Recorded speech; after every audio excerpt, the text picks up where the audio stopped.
said that whenever you got the guitar, like that's when you decided that, hey, that's what you want to do. Was that when you knew you wanted to pursue music professionally, or just that you wanted to learn guitar? I don't know, it's kind of all at once. Yeah. I get really confused about that question because it was never a decision. It was just kind of like a way of life. Like I was just kind of like, okay, cool, I'm gonna do it. Like I'm gonna go ahead and like keep doing this, and every day I just kept like doing it. So.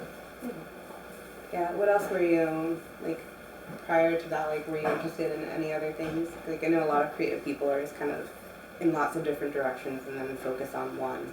But I've always, I tried to be like in a screamo band whenever I was in high school, so that was weird. But like, I wish I still enjoy that music, but the me trying to be that artist was like, you kind of look back at it and you're like to a totally different life path. And now I love John Mayer then, I love him now, and I still feel like there's a common thread of like what I listened to then and what I was kind of trying to be in singer-songwriter world, and just sing and write songs on my acoustic guitar. It's kind of gone back to the cuter side of things whenever I first started. Super fun. For you, like the hotel party tour and just lots of other things that you've done have always been very interactive with your fans. Like I like when you do your Kickstarters because you just get so into making stuff and doing things for them. It's really neat.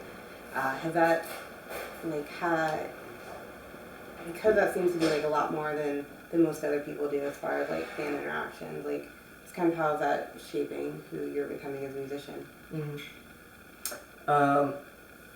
It's kind of helped shape it a little bit. Like this weekend we're doing which I have no idea when this is going to be released, but from the time this is taped. It'll be a segment, so I think part of it will come out before then. Cool. Yeah. So this weekend we are doing a little VIP party, and being with them and having that environment and doing those like intimate experiences definitely has shaped it, because like that's the kind of setting that I'm used to like performing in, and like that's what I want to play, like hearing the director or whatever, like that's the kind of stuff that like conversational pop songs, and like being able to relate to like two people in a room. And I think that's super hard, because a lot of artists like feel like, oh yeah, it's like maybe harder to do two people in a room versus like 500 in a room. And it's like really great, because I think it's the music that makes it like hard or simple or easy or whatever, Because if you have conversational songs that are meant for like two people in a room, then it's gonna be easier, because you feel authentic in that moment. I feel like a lot of people don't feel authentic with two people in a room. That's because they feel insecure about themselves. They feel like they can't play because of all that kind of wound up feeling that they have being in front of like two people, because they're so like stripped down that if they can't provide enough of themselves, enough of their true selves, then like it kind of like feels a little.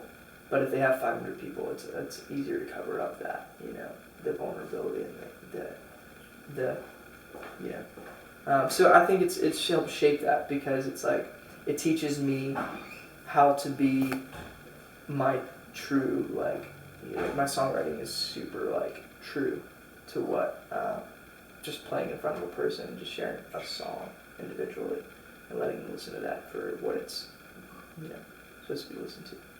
Yeah, like your concerts, the ones I've seen anyway, have been more almost like a conversation. Like you're obviously seeing that you recognize that the people there are part of it as well. It's been fun.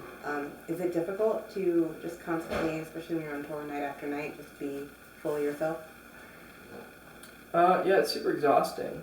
I definitely felt like over the last few months, it's kind of been like I've been getting a little bit more and more like heavy, heavy-hearted. But no matter what, I feel like stage is like really easy to come alive again. I would think every time, like, okay, it's gonna be super hard when I get back on stage, because I haven't been in a while, and like, how's this gonna relate? How's this gonna translate? And all of a sudden, just kind of takes shape itself. Like, I don't really know how it does it, but it just does. You know, I think as much as I can and write down how the process of the show is going to go. And sometimes it goes exactly the way it is, and sometimes it takes a mysterious kind of like, you know, detour, and then it just ends up being like super beautiful, but in a different way. Or sometimes it just sucks. It's life. Yeah.